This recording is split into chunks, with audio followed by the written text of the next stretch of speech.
যুবকরা যারা বিয়ে শাদী করেন নাই বলেন কারা কারা বরযাত্রী ছাড়া, বরযাত্রী বুঝেন? আগে বুঝে নেন, হাত পরে তোলেন। বরযাত্রী বুঝেন?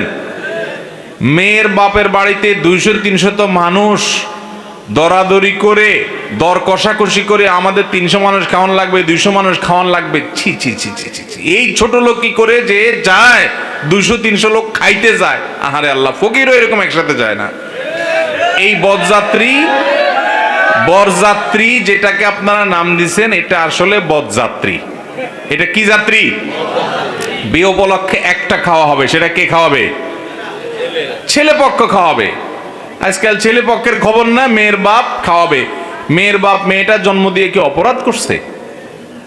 আপনার বাড়িতে খাট পালং দিতে হবে, আপনার টাকা হাওলাতের নাম দিয়ে যৌতুক দিতে হবে, আপনাকে মোটরসাইকেল কিনে দিতে হবে, আপনার মার গায়ে বাতাস দিতে হবে, আপনার শীতের পিঠা দিতে হবে, ফল দিতে হবে, আবার বরযাত্রী খাওয়াইতে হবে।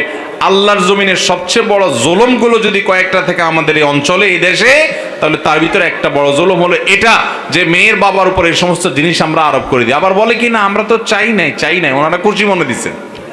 আপনারা খুশি হয়ে যা দেন। নির্লজ্জ ডাকাতি। আল্লাহ আমাদের ডাকাতি থেকে বেঁচে থাকার তৌফিক দান করুক। যুবকরা যৌতুক বিয়ে করবেন তো? যৌতুক মুক্ত বিয়ে ইনশাআল্লাহ, এবং বরযাত্রী মুক্ত। যৌতুক মুক্ত বিয়ে করা সহজ, কিন্তু বরযাত্রী মুক্ত বিয়ে করা কঠিন। আলহামদুলিল্লাহ আমি বলতে পারি বরযাত্রী মুক্ত বিয়ে করেছি আমি। যুবকরা চেষ্টা করবেন না ইনশাআল্লাহ? আপনার 200 কেন 500 আত্মীয় খাওয়াইতে মনে চায়, আপনি খাওয়ান। আপনার আত্মীয় নিয়ে ওই মেয়ের বাপের উপরে ফলাবেন কেন? হ্যাঁ, মেয়ের বাপ তার ভাই বেড়াদারকে খাওয়াচ্ছেন, সেটা তার ভিন্ন বিষয়। আপনার এখান থেকে 2-4 জন গেল, ভিন্ন বিষয়। আপনি আপনার শ্বশুর বাড়িতে গেছেন বিয়ে উপলক্ষে, আপনি গেছেন, আপনার বাপ গেছেন, আপনার চাচা গেছেন, দাদা গেছেন, 2-4-5 জন গেছেন, এইটুক সহনীয়। কিন্তু আপনি 200 লোক নিয়ে যাচ্ছেন। বেশিরভাগ ক্ষেত্রে দেখা যায় গ্রামাঞ্চলে আরো বেশি, যে বার্গেনিং হয় না, আমাদের 500 লোক খাওয়াইতে হবে। পুরো এলাকার হাতে বুতে মানুষ ধরে ধরে আপনি খাওয়ালেন, লাভ কি? আল্লাহ তাআলা আমাদের এই গুনাহ থেকে বেঁচে থাকার তৌফিক দান করুন। এটা রীতিমতো গুনাহ, এটা জুলুম। আরে ভাই, কোন ডাকাইতে তো এরকম নাই যে ঘোষণা দেয় যে আমরা আজকে 200 সন্ত্রাসী আসতেছি, তোমার বাড়িতে খাবো। শুনছেন? ডাকাইতে তো এরকম নাই রে ভাই। ডাকাইতে ডাকাতি করে, টাকা আছে দিয়ে দাও, নিয়ে যায়, শেষ কাহিনী। ডাকাতে তো এরকম নাই যে বলে ঠিক আছে আমার ডাকাতির সিস্টেম হলো রমজান মাসে ইফতার পাঠাবা, কোরবানির সময় ছাগল পাঠাবা, গরুর রান পাঠাবা, কল্লা পাঠাবা, আর শীতের সময় পিঠা পাঠাবা, ফলের সময় ফলের সিজনে ফল পাঠাবা। এরকম সময় সময় সব সারা বছর পাঠাতে থাকবা। এরকম ডাকাত শুনছেন কোনোদিন? তাহলে এর চাইতে বড় ডাকাত হলো এই যৌতুকখোর। আমাদের নোয়াখালীতে এই যৌতুক মুক্ত ফ্যামিলি কয়টা আছে? ঠিক ঠিক তো বলতেছেন, আল্লাহ তাআলা বলতে পারে। এখন যদি আমি বলি যে দাঁড়ায় বলতে পারবেন কে যে আমার ফ্যামিলিতে আমি ছেলে বিয়ে করাইছি বা নিজে বিয়ে করছি, শ্বশুরবাড়ির থেকে আম কাঁঠাল এই সমস্ত কোনো কিছু তারা দিতে চাইলেও আমরা নেই, আমরা ডিনাই করছি।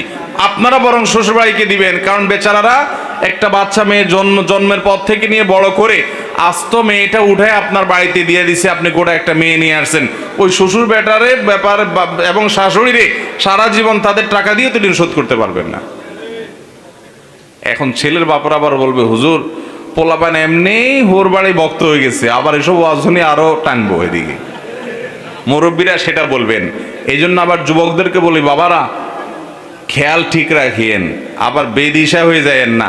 শ্বশুর বাড়ির প্রতি আপনার দায়িত্বশীল থাকবেন, যে তাদের প্রতি কোনো কিছু জুলুম করে আদায় করবেন না। এর মানে এই না যে আপনি বাপ মা দিয়ে শ্বশুর বাড়িকে অগ্রাধিকার দিবেন, খবরদার, সেটা কিন্তু জায়েজ নাই। আপনার বোনের চাইতে আপনার শালিকা আপনার কাছে খুব আদরের, এটা জায়েজ নাই। আপনার বাবা মার চাইতে শ্বশুর শাশুড়ির প্রতি শ্রদ্ধা বেশি করেন, এটা জায়েজ। অনেক অমানুষ আছে বাপ মা চেনে না, শ্বশুর বাড়ির খুব বেশি কদর, আবার ভাই বোন চেনে না, শালা শালিকার কদর অনেক। এখন তো উল্টা ওয়াজ করা লাগে। শ্বশুর বাড়ি এটা আত্মীয়তার কত নম্বর শ্রেণীতে পড়ে জানেন? কেমনে? 2য় নম্বর। আন্দাজ একটা মারি দিছে এতে। শ্বশুর বাড়ি এটা আত্মীয়তার সিরিয়ালে 3য় নম্বর। আমি 3rd ক্লাস বললাম না, 3য় নম্বর। প্রথম শ্রেণীর আত্মীয় হলো বাপের দিককার আত্মীয়, বাপ চাচা দাদা, এরা ফুফু এরা হলো প্রথম শ্রেণীর ভাই বোন, সন্তান সন্ততি, মা বাপ, ওনারা হলেন প্রথম শ্রেণীর আত্মীয়, অর্থাৎ যাদের প্রায়োরিটি সবচেয়ে বেশি। এরপরে হলো দ্বিতীয়, যারা আপনার সম্পদের ভাগ পাবে না কিন্তু আত্মীয়, রক্তের সম্পর্ক আছে। তারা কারা? মামা, নানা নানি, খালা। খালু না কিন্তু, খালু খালার স্বামী হিসাবে উনিও আত্মীয়, বাট ওটা আরো পরের, যেহেতু খালুর রক্ত আপনার শরীরে নাও থাকতে পারে, বরং আপনার শরীরে আপনার মামার রক্ত আছে, যেহেতু মায়ের রক্ত আছে, তবে একই রক্ত, তারা ভাই বোন।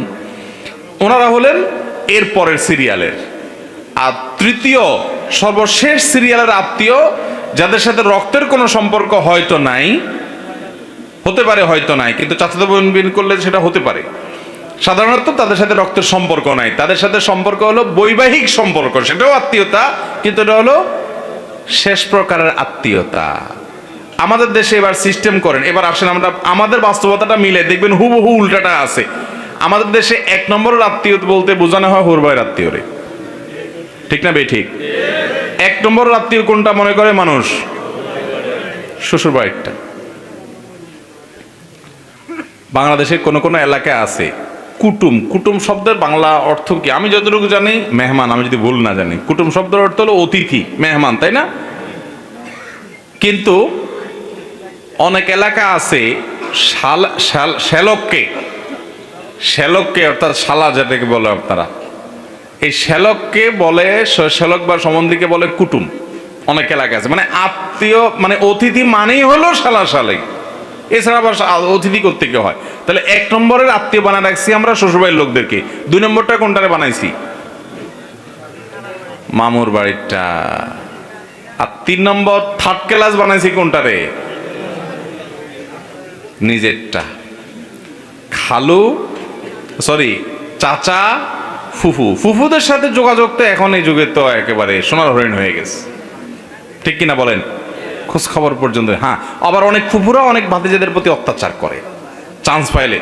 অনেক চাচারা ভাতিজাদের প্রতি অত্যাচার, সেটা ভিন্ন বিষয়। সে অত্যাচার করলে সে পাপী, আল্লাহর কাছে অপরাধী, ভিন্ন বিষয়। বাট আপনার দায়িত্ব হলো চাচাকে আপনি বাবার মতো সম্মান করবেন, শ্রদ্ধা করবেন, দোয়া করবেন, ভেজাল করবেন না, ঝগড়াঝাটি করবেন না, সম্পর্ক রক্ষা করবেন, হাদিয়া তোফা দিবেন। নিজের থেকে আপনি আপনার দায়িত্ব পালন করার চেষ্টা করবেন। উনি অন্যায় করলে উনি আল্লাহর কাছে জবাবদিহি করবেন। আল্লাহ আমাদের আত্মীয়তার হকগুলো আদায় করার তৌফিক দান করুন।